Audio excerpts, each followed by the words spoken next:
my role within the club is to make sure that I'm able to take in all of the other departments and teams' thoughts on things, and then be able to then work with the head coach as we create the morpho cycle every week, right? So, and that goes back. That was the issue. I think that Referee had never said GPS is bad. What he said was what's happened in his experience is when too many different teams, too many different departments are all looking at GPS data and all giving messages back to the players, then communication back to the players can go wrong. And so then it's better if they just don't have that information, right? And in that setting, in that environment, maybe GPS is not effective or helping the training process. What I would say from our standpoint is it's very clear, I try to make clear here to our medical staff and sports science staff and performance staff that we try to work on a tactical periodization methodology, and what the goal of each day will likely be, taking everything into account. And they strive to understand that as well, right? So I think it goes back to the starting point of what are the coaches trying to achieve on a daily basis, and then what are the physical impacts of what the coaches are trying to achieve, and how can we facilitate the team and the players being able to do that all effectively.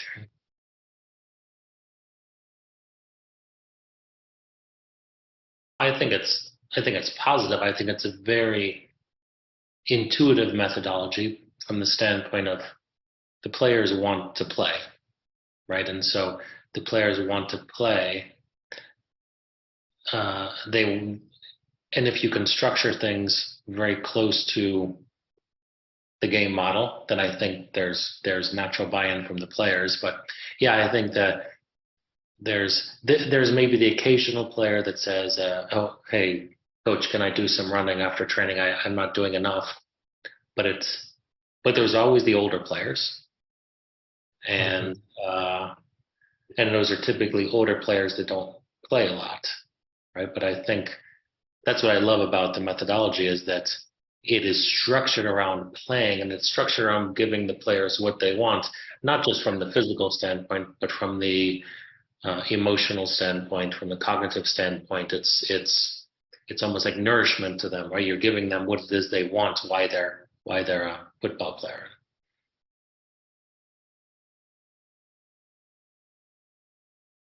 That's a good question. And I would say it's interesting. I took the course, and we were 8-9 months into the course before I actually went to Porto, and then I visited all of you in Porto and visited Professor Fraud, and I would say that it didn't really come out over the course of the course until I was actually in Porto was the importance of the emotional part of the methodology.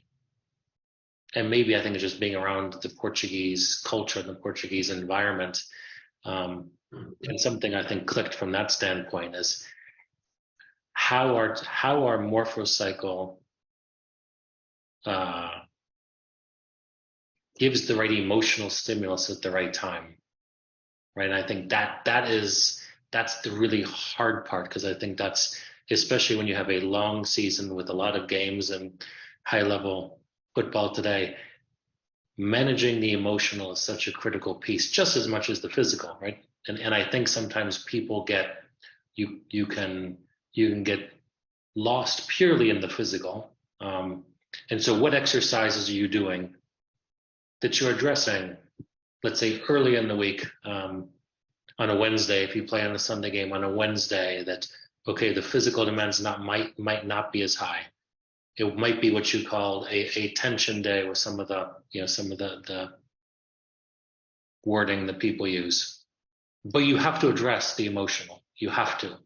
And sometimes getting them emotionally in a good place before they're ready to do the right physical work is so important for the rest of the week, right? So I think that's one piece. I think earlier in the week, can you address the emotional side of the athlete? The other thing that I think was, if you look at all of the people that have spent time with Vitor Fraud, and I think it's even more so the evolution of the methodology is you have your single green day 4 days after the match. That's your most critical day. And that's the day that you can't sacrifice no matter what. And it's not really 3 acquisition days that are all very hard. No, it's not that. You have one day.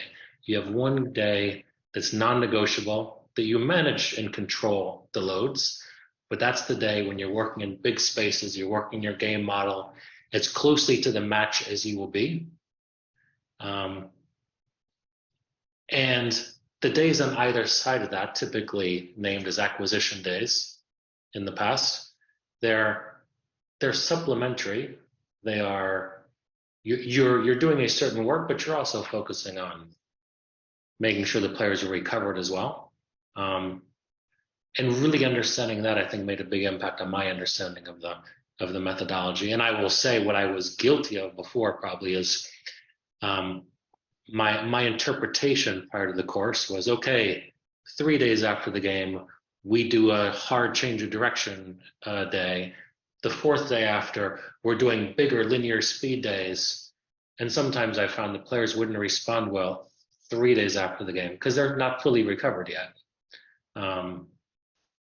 And we go back to the concept of relative maximal intent, understanding what relative is as we understand where the group is at. And now I find that the session 3 days after the game is probably far less of a high intensity load than I would have done prior.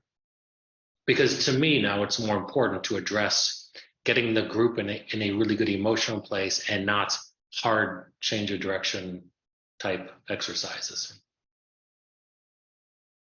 And then I also would say after that, then I think managing your 2 days before the game training session is the most critical piece to make sure that your group arrives on game day in the best place. And I think I knew that before, but again, I think it's even more so managing that workload in the really appropriate way.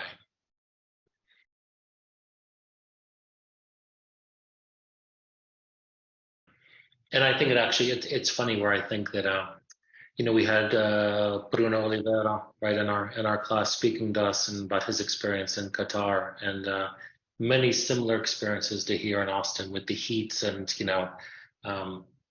in Austin I think last year we had 63 straight days above 38 degrees. Right? So it's hot and that 2 days before the game when you talk about being disciplined. If you get it right, there's a freshness in the team on the weekend that you feel. And it's so hot that you learn to be very disciplined with the head coach of like, what do we want to accomplish on the field? Be as quick as we can and then come off.